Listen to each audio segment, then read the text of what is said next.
ব্যাপার? ব্যাপারটা কি তোমার? বিয়ের আগে তুমি আমার সঙ্গে কথা বলতে, দেখা করতে, সময় দিতে, এখন তোমার সময় নেই আমার সঙ্গে একদণ্ড বসে কথা বলার। তুমি আর আগের মতো নেই, অনেকটা বদলে গিয়েছো তুমি।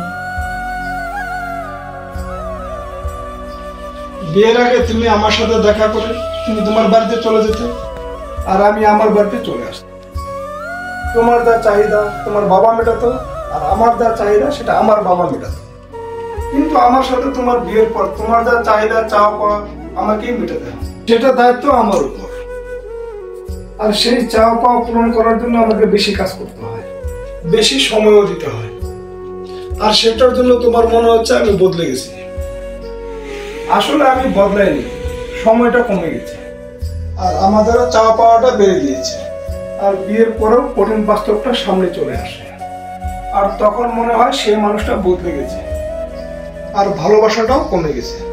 আর দায়িত্ব মানে শুধু তোমার একার দায়িত্ব না, পরিবারের দায়িত্ব, বাবা মার দায়িত্ব, আগামী দিনে সামনে একজন আসবে তার দায়িত্ব। আর সমস্ত কিছু যখন সামনে চলে আসে তখন চাপ অনেকটা বেড়ে যায়। তাই দায়িত্বটা সবার উপর সমান থাকে না। আগে তোমাকে কিভাবে ডেকেছি, কিভাবে কি বলেছি সেটার সঙ্গে কখনোই কোনো মিল খুঁজে পাবে না, কখনো ভালো থাকতে পারবে না। তাই প্রেম করে বিয়ের আগে পর্যন্ত যেটা হয়েছে তাই সেটা সেখানে শেষ করে দেওয়া ভালো। বিয়ের পরে আবার নতুন করে জীবনযাপন শুরু করে শ্রী।